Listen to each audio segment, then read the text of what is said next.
Welcome, my friends, to Peace, Love, and Bring It Back, the podcast that never ends, where we gather our clan and talk about the peace and love in our lives, the difficulties along the journey, and how we rise up from them. We will experience a little thing I call Cluberty together, and by the end of the show, we're going to find our sweet spot. I'm Uncle Dave, and our transformation starts right here. Hey now, and how are you doing? I want to welcome you to the next episode of Peace, Love, and Bring a Bat. Today we have a great man coming on, my friend Alundas Havens, and not only is he a veteran, we want to make sure that he, salute him because of all the work that he's done and, how we think about veterans here. But we also want to talk about his Winner's Paradigm podcast, which is one of the top 200 in Apple's list, and we just want to keep celebrating all the great things it's done. So I want to talk a little bit about leadership and family and everything like that. So how you doing this morning, Alundas? I'm doing well, Dave. Thank you for having me on the show, brother. It's an honor to be able to be here and speak with you guys. Yeah, it's incredible. I mean, we recorded an episode for your podcast earlier this week, and just having that conversation was something I personally needed. So I want to say thank you for your service, but also thank you for your friendship, because this week has been a little bit of a challenge for me, though, connecting with people like you just have to lift you up. So what's something that lifts you up? I would say the same thing, brother. Having those conversations with people. Right now, where I'm at in my life is I'm trying to cut out all that negativity. Excuse me. I've cut out all the negativity, but it's that one point where you're like, hey, am I doing everything right? Am I being who I want to be? So you start looking down that whole line of lists, and you start going into those relationships. And like we talked about on my show, is certain people you'll have that relationship where based on, character, prior events, it leads to one particular way, with them and dealing with them. So for me, it's, not to have any negativity, not to have any hate in my heart, which, growing up I did. So it was able to, really reach into that. And after we had that conversation, it really just got me thinking, and it was, hey, let's come with a different approach from it. I've also been, in a little spiritual awakening, you could say, where I started learning how to be more spiritual before religion. Now it's slowly bringing me back there to where, I started reading the Bible just because I started realizing, a lot of historical events were in the Bible. So that was how it got me back to it. But prior to that, it's just hard for me, like most people, when you tell them, God loves you. Yeah, we understand that, but it's the way it's projected sometimes. And what we're going through, we don't understand that. We're like, oh, they're just saying a cliche meaning. But in reality, it's true 100%. And I'm not saying that. I'm saying, it's when you're going through your stuff and you're trying to get through, someone gives you this quote. You're like, what are you talking about? Give me a quote like that. But it's one of those things, when later on, you're going to be able to see it from a different perspective. And it really changes your opinion. So in my case, thank you, brother. I needed that this week as well. Yeah, no, awesome. And it really is all about perspective, because it's really easy to say, God wants you, God loves you, and which is all true. The universe loves you. We have all these comments. And at the end of the day, you're like, all right, I don't feel it, man. I don't see it. We don't see the universe. We don't see the God figure, whatever that means to you. We lose faith a little bit. And faith is, and that's just in ourselves also. So if you're not feeling it for yourself, you can't feel it from God. God, and that's the trick with the universe. It really goes to that part of, if you're not able to do it, if you don't feel it, that's the change. And that's where sometimes people talk about toxic positivity is just, believe, fake it till you make it. Some of that is you have to believe, put faith in there. That doesn't mean that you have to feel good when you're feeling bad. Acknowledge it. I mean, I this week I launched also TikToks and one day it's the Bring a Bat, right? Bringing awesome thoughts. And I was like, I don't feel it today. There you go, brother. Yeah, but I don't feel it today, and that's what you need to do. So, what do you do when you're not feeling as great as you could feel? So, what I would say, and it's kind of controversial, we should say.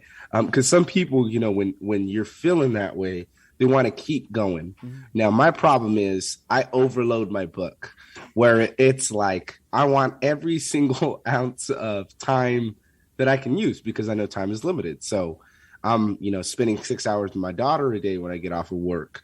It's, hour here for the podcast, hour here for an interview. So it's like really looking at the time that when I hit that point, I'm like, you know what? I can honestly just put all these rest of these episodes and then we could just see from there, and it's one of those where it's like, do I really want to do this still? And you're going to have those thoughts. It's natural. But I like to just unplug from everything. And kind of that's where I need to go outside, whatever it is. I need to go for a walk. I need to take in my environment around me, get that change of scenery. So I'm no longer, in that headspace of where I'm currently at.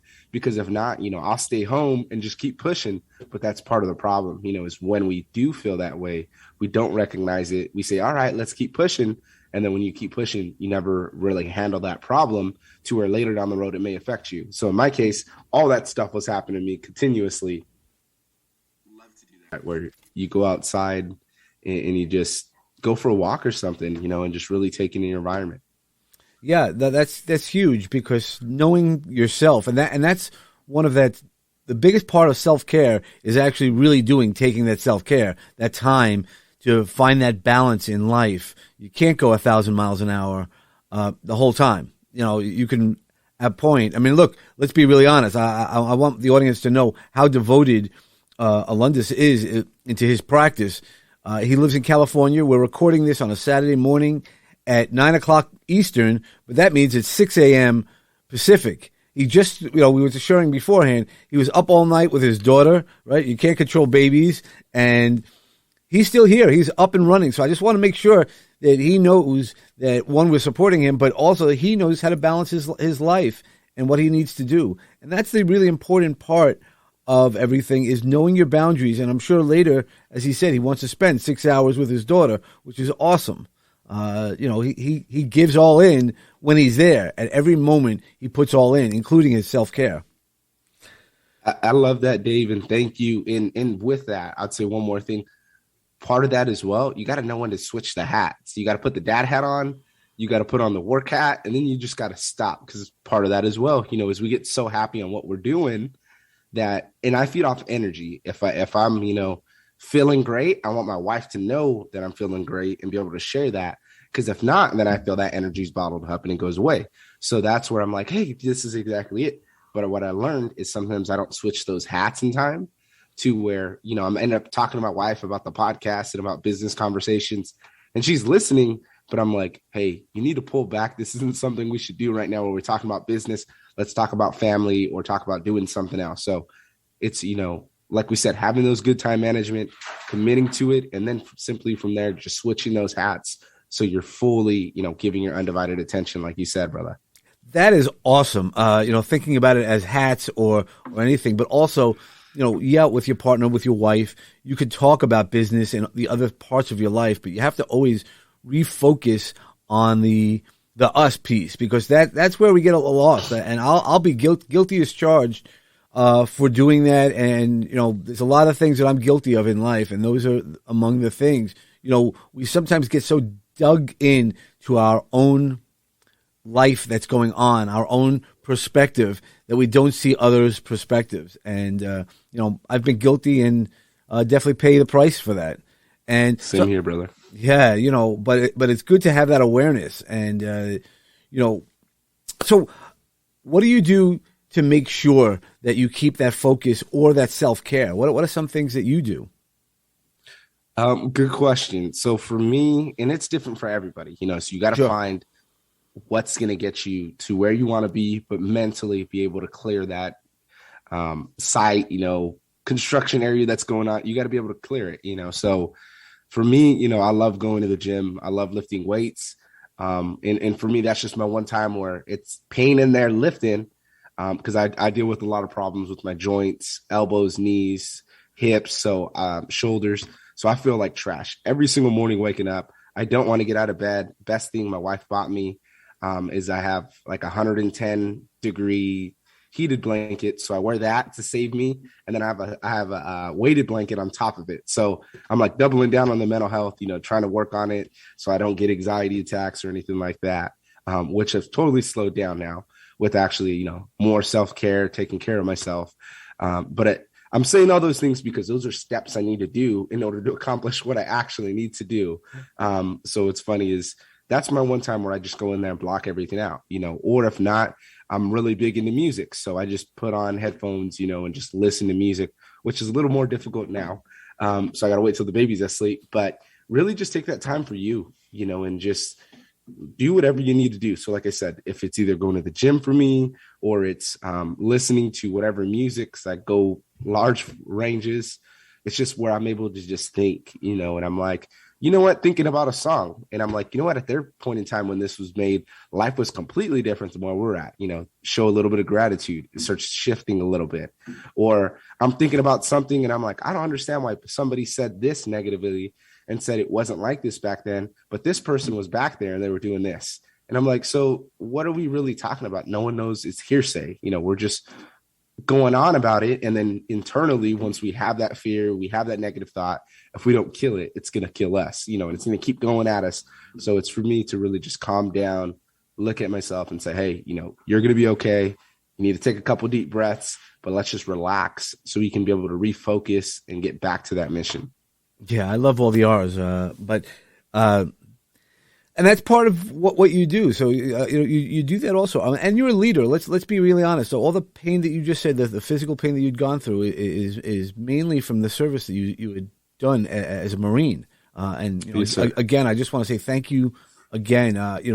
I've never served, but my dad served, and both grandfathers served.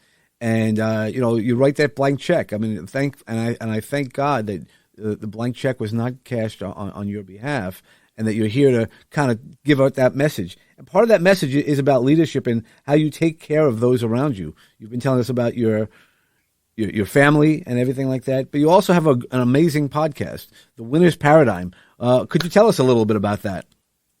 Absolutely. So the Winner's Paradigm in a nutshell, it's all about recalibrating your mindset to achieve what you're looking to achieve in life. So in this case, for me, I was just at a point in my life where it was actually a week before my daughter was born. But I told myself, I'm going to make sure I drop this podcast because I want to at least do something for a difference that I'm not doing. And I want to be able to see where it takes me, whether it's getting in the room with those people who've been there, done that, maybe talking about mindset changes to where internally, the way we process things over the years is just hustling. Like we were talking about earlier. Sometimes we work. We don't really know what's going on. I know for a fact I do that I don't really care what other people are doing sometimes, because if we're not linking up morally, if they're not agreeing with what I'm doing, I just don't want to hear them, so I just keep going, where I never really have that self-recognition, awareness of other people. So the Winner's Paradigm podcast, was really tailoring that down, and then just looking in yourself and saying, hey, all right, well, if I want to be a millionaire, what are the millionaires doing differently than me? Well, they're doing this, they wake up every morning, they have a routine, they're into self-care, and it's all those things that you're able to say. And I say it a little extreme because you got to set those higher goals so you can keep achieving for them. But for me, the Winner's Paradigm is really just figuring out, who you want to be and then executing it, and if you look at history, you look at winning, one thing winners do is they always overcome. They always figure something out, whatever the narrative was originally, they find that way something ticks. So that's us, we're finding that way something's ticking us. You wouldn't be in self-help trying to get helped if you weren't interested. So now it's time to take that initiative. And one of those ways we do that is by learning, hey, how do other people win? And from there, that allows us to win. That's awesome. So my two questions, and we'll ask one at a time, is, okay, so how do you win? How are you winning right now? Good question. So it's all about how you define winning. It could be you making six figures if that's what you're really into. Like, don't get me wrong. That's my goal, and I'm going to do that. I'm manifesting that. I'm working every single day to be able to make that happen. As of right now, no. So I'm going to redefine winning to what my current scenario is. Winning is having that great relationship with my wife, my daughter, to where me and my wife aren't fighting anymore, and about to get a divorce again. So it's, being out of there. It's eliminating those negative people for me. Because again, I'm an energy guy. I really need the energy around the people around me. I want you to support me. I'll do anything for you. So I want that replicated. And that's where, false expectations happen. But for me, I'm energy. And it's, if you're in my inner circle, if you're into those people we talk to, kind of like me and you, Dave, we pour everything into each other. So it's easy to be able to build that relationship, to love that person, because you're doing it genuinely. You're not forcing it. So when I take that time, that's what I really do, is I pour it into people. So one of the things I used to realize is like, why am I getting so upset? Why am I getting hurt with this person? It's because I feed into that relationship. I feed into their energy. So I'm like, oh, you want to disrespect me? Like, do you know what happened? And it's going back to that old mindset. So it's really taking down those beliefs, taking down that mindset and saying, hey, this is what it's currently at. In our case, winning could be something simple. Winning could be just waking up and you're like, I'm living in a house. I never lived in a house before. So in my case, we bought our home, and I knew we would eventually buy a house, but I didn't think, we actually would. And then when you start seeing those expenses accumulate, then you're like, okay, well, really, did we want to do this? And it was being grateful and saying, hey, at points of time, I didn't have food in the house, and I had to make it happen at a young age. And now we're here. Now I have a wife and a daughter. We have a great life together. And it's amazing to be able to say that versus where I came from, where I was in fear of being a dad, because in my case, I was fear of having a son. And it was because I didn't want to be too tough with him. I was taught to be that macho one, be the tough guy, push your feelings aside. And it was like, naturally, that's the way I gravitate. Like, no one cares, but it's like, you can't do that with your kid. So it was really, having the daughter. I've always wanted a daughter. That's what I wanted over a boy. But it really allowed me to see that as like, all those fears you're having aren't there. It's really not real. You're making these own false expectations in your head of what it's going to be, because you're so scared of what it could be that you don't know. All I know is I grabbed that little girl, all those fears, everything's out of their mind. I know at this point in time where I'm going in my life, I like to say that it's just, I'm blessed to be where I'm at. I'm happy to be where I'm at, because I'm able to actually realize things, have that, understand more than what I used to, where my vision was clouded. I was really angry. It's when you talk about winning, it's the small things, brother. And if winning is the big things, absolutely, whatever you define it as. In my case, I want to have those fulfillment, everlasting relationships, be able to make the money. So I get to do what I want to do and be who I am. So I don't have to, one of the things I seen the other day where they was talking about, we often change who we are for our audience. So if it's your boss, a coworker, you're obviously not going to be saying the same things, so generally as business owners, that's where you're able to be your own person every single step of the way to everyone. And that was something with me, starting the podcast, was I want to be myself to every single person I meet, because people love that. People love the authenticity. They love the way you treat people. So if you can do that, then that allows you to be able to win. So you can do whatever you want, essentially. That is awesome. Thank you. That was just awesome. I mean, again, I know you're all about, not only taking care of yourself, but taking care of those around you. And yes, sir. With the podcast, I just want to ask one more question about the podcast. So the podcast, who are the people that you bring in? What's I guess, let me ask a different question. When you started the podcast, you started out, as you said, you shared earlier, about when your daughter was, because you wanted to kind of memorialize all the growth that's going to go on as being a dad, and you've already grown so much. But what are the other takeaways from the podcast that you really have, that you found? Good question. So one big thing, I got to be challenged. And as much as I don't want to say that, I have to. I had a couple people where it was having a conversation, and it was just, again, here we go with the old school mindset. Their problems weren't anything compared to what I'm going to, and my problems aren't anything they're going to. And I say it like that because you can feel the energy. You can feel that we just don't link up and we don't understand each other. So I really had to do some hard thinking, because even, I started talking with another podcaster, and I love their message, love what they're doing. It's just, their mission for me is amazing. But when they went down to the reason why they turned their life around, I was trying to dig deeper and deeper. And I realized I'm trying to dig too deep. It's not that deep. he's seen a life-changing event on the television, changed his life completely. He said, hey, I'm going to be a different person. So for me, it was trying to dive deeper into, well, what is it? What is it? And when I really looked at it, I was like, hey, everything's going to be all right. So I'd say, being challenged, being in the room with those people that you may not think 100% with, but, you can at least gain one or two things from that person.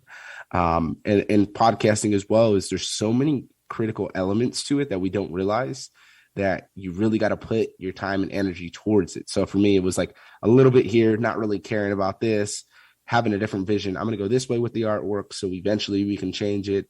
And it was looking at it and then saying, hey, everything's going to be okay. It's going to work itself out. All we got to do is just get these little elements day by day, step by step. Instead of looking at it and saying, I need 30 things to get done, why don't you say, hey, I got one thing right now. Okay, I'm done. Well, next thing. All right, well, let's set 5 things. And once you're able to do that, one thing that's helped me with that is the reminders, like on the iPhone. So I use that. I send myself 10 reminders a day. And then I'm like, all right, I don't swipe it off until I've done it. So I'm like, this keeps bugging me. I need to get this done. And that's where it gives me more initiative to be able to find some time to figure it out. So for me, it's been full force, full process with starting the podcast. You're starting to able to see certain things, look at life differently. You definitely have those conversations with people where what's your excuse? And then I freeze. You know what? I don't have an excuse right now. Let me come back to you. And it's one of those things where it's like, hey, that's exactly it. When you talk to the people who've been there, done that, they're going to tell you the same thing. And when you want somebody to really give you that sympathy and to understand, clearly they understand, they went through those things. So when you're giving them excuses, to them, they're laughing a little bit because they're like, hey, I was there too one time. So it really changes the way we perceive it. And we're like, okay, this is achievable versus before where we had those negative thoughts to say we're not going to be able to achieve. Yeah, no, that's it. That's the really important part, is to allow everybody that opportunity to say that what's achievable. It's not about, when you're working with somebody, and I know you're a coach, so it's not about that. It's not about you, but you're using your story to say, hey, I've been there. That doesn't mean I feel exactly what you felt with. Our experiences are different, but I've been through that. It's not me just talking at it and going, hey, yeah, you'll get through it. Yes, you'll get through it. You'll get through it because I've gotten through it. And, while we're different, because of you work with me, you're then able to then say, we'll get through it together. It's not about, it's all desire, right? It's individual perspectives and an individual ability to find that ability to overcome. 100% there, brother. We'll be back in a moment.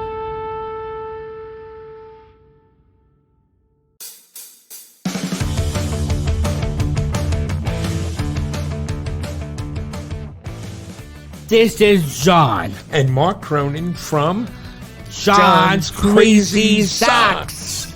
And we're interrupting to say we hope you're enjoying this episode, but please make sure to check out our show, the Spreading Happiness Podcast, another great show produced by Launchpad 516 Studios. New episodes are available every week on all your favorite podcast platforms. Join us on our new podcast as we continue our mission, spreading happiness. Thank you, folks. You're listening to Peace, Love, and Bring It Back with me, Uncle Dave Shemetsky. So you use meditation, and you definitely seem to have a very focused lifestyle with boundaries and everything like that. How do you achieve? What are some of the goals that you're looking to continue to go? So you definitely said you would like to financially increase, but what are some of the other goals that you might have as well? Good question. So that starts, one, keeping the podcast. I'm going to have that all the way till, showing the growth, and then being able to be at that point where I can start, coaching full-time, consulting full-time, and being able to show people. But I'd say for me is being able to have my own time as my own free will. So not having to work, a 9 to 5 and worrying about it, or even, nothing wrong about a 9 to 5. But what I'm learning is it's simple politics everywhere you go.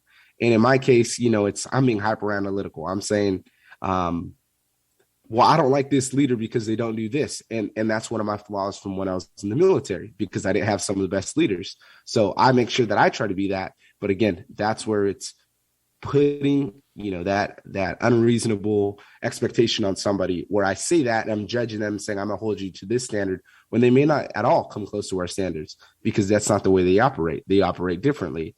So it was learning that, and then being able to apply it to the podcast. In this case, we'll have the podcast going. I plan to open up my own business, whether it's consulting, coaching, and it's kind of generally gravitating that way. So we're going to keep this going, get in the real estate game. I want to have, multiple properties.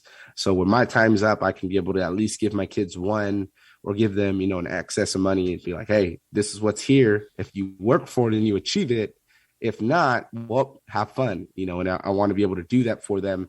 So it's not necessarily that they get that head start in life, but at least like they can already go, hey, if they want to go to college, paid for. If they want to do this, so they can just focus on what they got to do. Eventually they're going to realize it and come to it. They didn't have to go through what certain other people did. And I talked to one gentleman before, and he said a lot of times in life we think about what we didn't have and try to give it to our kids versus what we did have. So that's where I'm going to make sure I implement that, and really take the time to where if I have my own businesses, cut back on hours and really just focus in on my family, on me being the best person I can be, so I can continue living that standard, showing people, hey, this is exactly where it's at. And that starts every single day. It's having the conversations like we were doing early in the morning. It's, picking up the 5 to 10 pages sometimes in a book. So for me, when we talk about where we want to be, is, yeah, we can definitely get there. It's going to take a little bit of work, effort, but it's achievable. Well, it's that consistency. I think that's what, we're talking about it. And that's that keeping that honor to ourselves. I mean, and again, the Marines need a few good men. And so, the military, and not everybody's just because you've got out of Paris Island doesn't mean that you're a good man. It means you're a Marine. And I respect that 100%. But as you said, so what type of leader do you see yourself being? Good question. And it's evolved over time, and it's by failures in learning that I originally thought I knew how to talk to people, and I'm over here not knowing. I had 3 different Marines, totally different. One of them, he was sensitive, and it's not bad that he was sensitive. It's just he was one of those people, and the reason why he's that way is he was actually from the Bronx, and that's the way he protected himself. Is you're always on alert, So if somebody says something, hands are going up and they're flying. So he wasn't trying to be sensitive all the time. He was a really nice guy. He's real genuine. But when you have that mindset, and I have that same thing, but I'm more negative, I'm like, and I'm getting mad. When you go through that same thing, you're able to realize that. So when I started realizing that he's not just being super protective, it's where he's coming from. And in New York, from a lot of the people I was meeting from there, they like to joke a lot, and sometimes they do come at you. So you better be ready, to be quick and witty and talk with them. So with him, and I know you're probably realizing a little bit, how dare, but with him, he was one of those guys, great human being, but it was really learning that from him. And then I had a second Marine, was complete different, just showed no emotion. And that's the way he was trained to do. And he would get upset and then just completely shut down. So it was learning how to be able to talk to him, because I don't have the opportunity to waste 2 hours of a work day to be able to get there. And then I had another Marine where I thought he was like my little brother. He still is my little brother to this day. And I would treat him as such, but I was like, hey, brother, could you do this? It comes out that I think that I'm teaching him, baby steps and doing all these things. He's over here, you're babying me. And he was offended. And I was like, well, why couldn't you just tell me that? But in my head, I'm like, oh, I'm being so nice to him. I'm catering to him. I'm maybe too much. And he said, you know what, you're babying me. So it was learning those things. So I'm not perfect as anyone, as a leader. I'm that person that I would love for you to be able to come up to me and talk to me, regardless of what it is. And then anything we talk about, that's where I'm going to be able to at least say one thing. Hey, this is what has helped me. You know what? And one of my great leaders, he used to always give advice, and I would be like, yeah, you're full of it, not take it. Now what is this, 8 years later, I'm starting to see all the advice he told me. And it's pretty awesome. We no longer talk anymore. But it was awesome, being able to see that come full circle. So I try to apply the same practices for myself where, I'm helping someone, I'm showing them that there's another side. As the leader, you got to expect sometimes that things are going to go through one ear out the other. So I guess that's why we're so patient. So we're able to see exactly, say, hey, you're going to understand eventually whether it's on the good side or bad side. So leadership for me is huge. I just had some in the Marine Corps that great individuals, terrible people. And it was just like, for me, you got to be ethical. And from there, you also got to make sure that it's logical, and that you're doing morally the right things. It's making sense. But for me, it doesn't make sense to make people do stupid things. So that's what the military does. They can get you to do stupid things if you get in trouble or just because they can. So for me, I made a smart comment one day, and it was about, we had sand all over the shop, and they said, all right, well, the job is for you. I need you to sweep the whole shop. And then I need you to wipe down all the desks and then sweep the shop. And then I go, all right. And I start thinking, and again, this is where, free thinking isn't okay in certain situations. And I go, well, why would I want to sweep all the dirt in the air? And then, or why would I want to wipe down all the desks and the computers and then sweep the dirt in the air and then do the same thing? But again, this is where, they have the power to be able to do that. And they're just trying to show you that, hey, they're in charge. So you're in this never ending loop, essentially, of sweeping dirt, cleaning laptops, cleaning computers. And it's funny to them because they get you to do it. They know you're going to get a rise from you. That's why they do it even more. And for me, I spoke up and said that. I'm outside in a sandstorm, sweeping sand off our steps going into our building. So I had the goggles on, and it was one of those funny deals. But for me, it was having those leaders, and it was like, why don't we give more free thinking? And the military is not like that. Certain aspects it is. And for me, it's because, they seen that I was a leader. So they put me in these leadership positions. So when I started thinking about things separately, differently than people, other people were getting upset with me. And I'm like, hey, I didn't have that time to be under somebody. It was, hey, you're in charge. You need to figure out what it is. I don't care what it is. It's in black and white. There's either results, you either get shit done or it doesn't get done at all. So for me, it was tough because it was trying to learn those things and definitely having these leaders where it was, they're great individuals, but I don't know personally that I would ever, be in the same room again with them. Just because we don't see eye to eye, some of the things that they believed in, to me, is outdated. And it's one of those things, why would we keep on old practices if we didn't need them? So in this case, it's really leadership for me was where I was able to see, what did work in my experience, what didn't work, and how I can be able to apply both of those to get to who I want to be. That's awesome. That's a great story. And, obviously those people who might not have led well, or at least in your version of leading well, are probably doing it. But, one of the big takeaways is also having those communications, much like the 3 Marines that you had worked with. You treated each one differently because of what their needs are.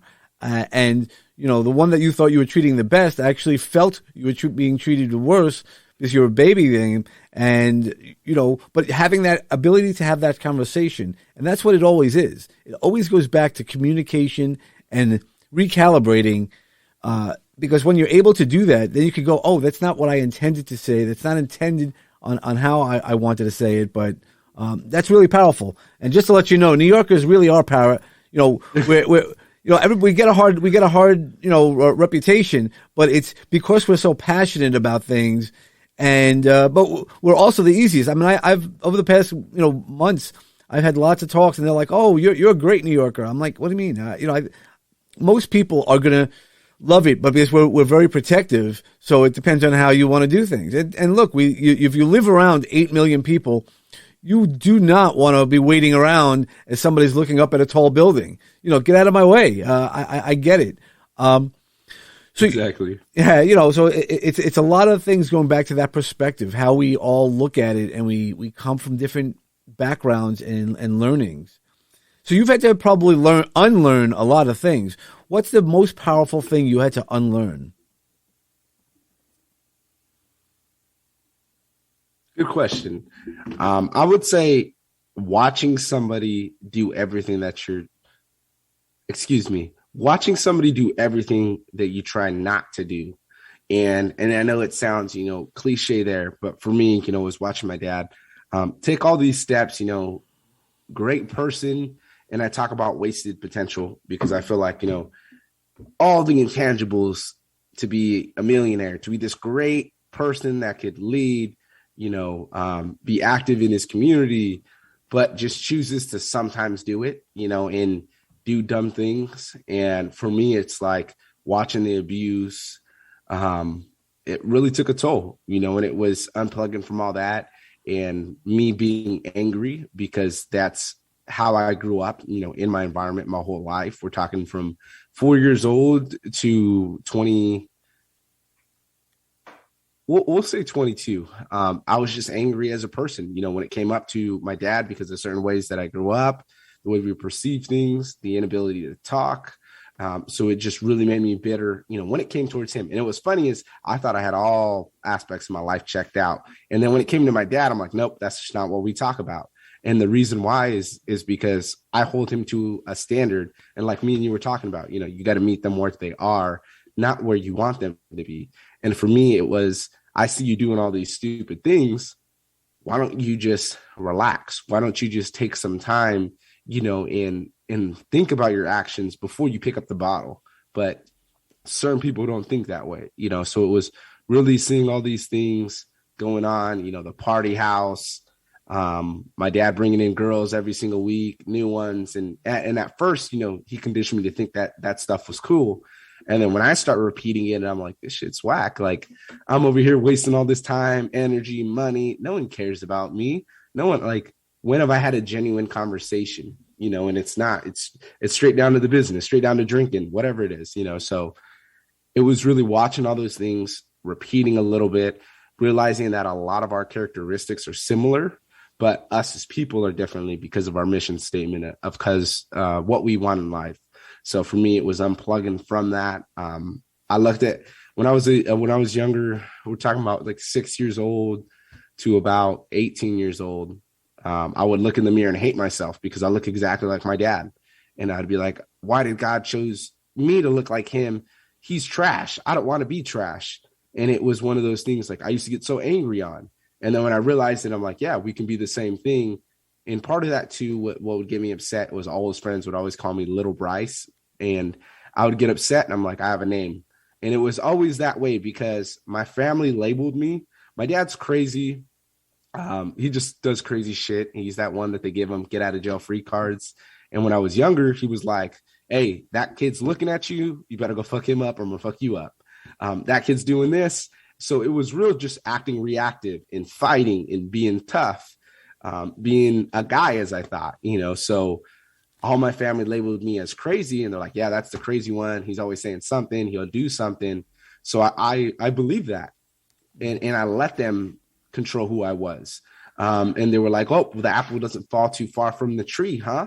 And I'm like, what are you talking about? And then I started thinking that, yeah, the apple doesn't fall too far from the tree. What's up? And I'm like, why am I being so angry? Well, it's because I'm letting people control me by saying things that way. I'm accepting my identity of who I'm not. And it took a lot. I got up into that. Part of that I learned in the Marine Corps was the East Coast guys. They're moving. Like you said, New York, somebody's standing in your way. You got to move.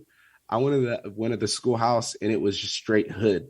And everybody was just New York guys just running things. Hey, we're doing this, blah, blah, blah. And I'm like, hey, brother, what's up? We start building those relationships. But it was funny was they were already thinking, doing their own thing. And it was us clashing. And then they're like, oh, you're a West Coast guy. We don't like you guys anyway. And it was just always saying something, being funny. But in my case, it was like really, I left home to get away from that stuff. I'm going back into it and I'm starting to act the same. And I'm starting to say, oh, you talking? Well, let's see them hands. And it's like, why do I got to physically inflict force on somebody else if it's not life or death situation or in a trained environment?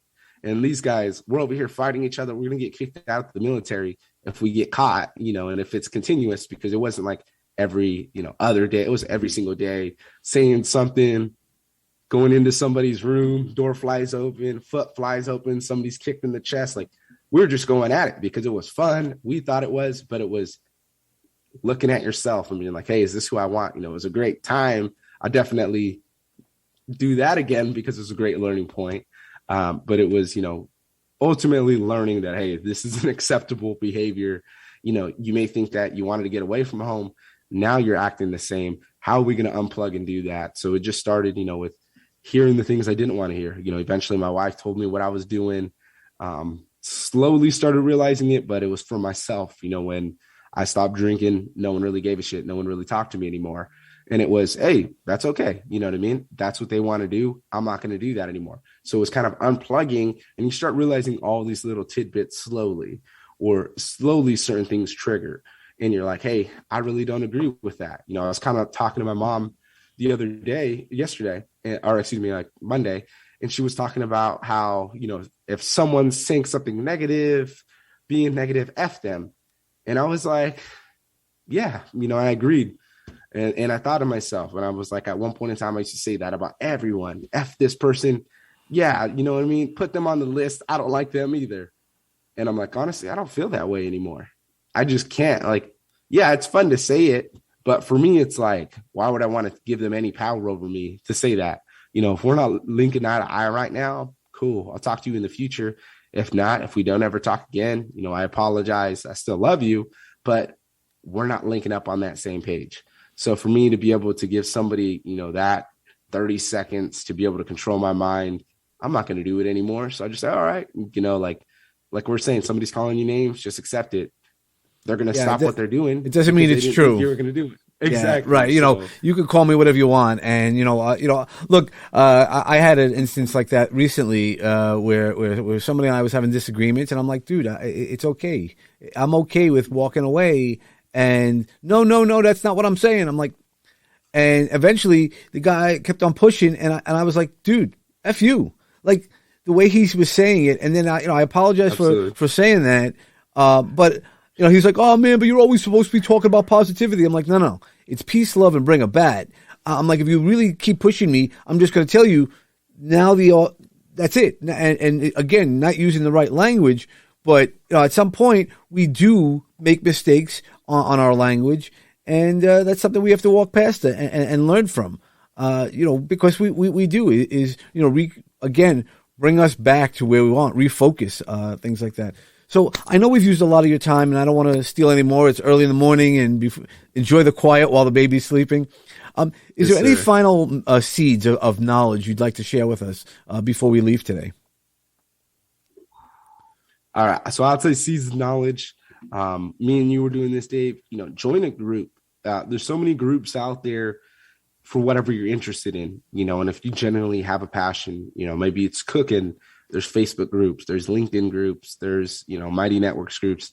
And the reason why I say that is it's empowering to be around people who are doing what you want to do. So in our case, being in a podcaster community, being able to talk, being able to learn from each other, give interviews. Me and you already built a great relationship, and this is our second conversation. And I'm like, you know what? I was happy to wake up. I love Dave. It's going to be amazing. Last time we went deep and personal, I didn't think we were going to touch that. I thought we were going to go surface level. So it's having that respect, and when you find those people, it's like we said, it's who you surround yourself with.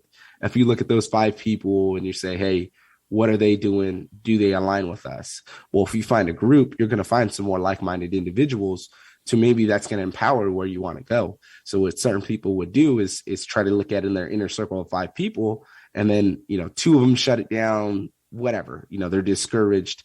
Maybe the 5 people don't see it. Well, if you expand past that, you get to go into a network where you're talking to people who've been there, done that, or maybe just have experience. Just listen, see what they have to say. You're going to apply a lot of this stuff in your life. You may not think it's real right now. You may not understand their teachings, but it will come back to you. You will understand in the future. Oh, that's what they're talking about. Yeah. One of those things where it comes full circle. So just take that chance in investing in yourself. That's awesome. Thank you so much. And thank you for everything that you've given us. I mean, I know we could have spoken so much longer, but I want to be respectful of your time. And for everybody else, Sir, I appreciate it. Just want to wish you peace and love as always. But if you have to bring a bat, make sure those boundaries. I mean, Alundas had talked to us today about, creating those schedules and being respectful of yourself. So that's a bring a bat moment. And so when you bring the bat, I hope you hit your sweet spot and hit it out of the park. Have a great day, everybody. I'm really glad that you're enjoying our show. Peace, Love, and Bring a Bat is brought to you by Launchpad 516 Studios. Executive produced by David Chemetsky and George Andriopoulos. Music selections by James Grant, Zach Nelson, and James Gaither, and licensed through Storyblocks. Sound effects and sponsorship music licensed through Epidemic Sound. Peace, Love, and Bring a Bat is hosted with Podbean. Subscribe to our show wherever podcasts are available. And don't forget to leave us a 5-star review on Apple Podcasts and share with all of your friends. Follow us on Facebook at Peace, Love, and Bring a Bat. Follow me, Uncle Dave Chemetsky, on Facebook, Instagram, LinkedIn, and Clubhouse. You can find all those links and more info at davidchemetsky.com. For show ideas, feedback, guest inquiries, or just to chat, reach out to me at peacelovebringabat@gmail.com. For sponsorship and media inquiries, reach out to peacelovebringabat@lp516.com. Make sure to follow all the great podcasts produced by Launchpad 516 Studios. Today's journey has come to a close, my friends. I hope the seeds of peace and love continue to grow for each one of you. Remember that peace and love surrounds you and will assist you to rise again. But don't forget to bring a bat for what you believe in. Namaste.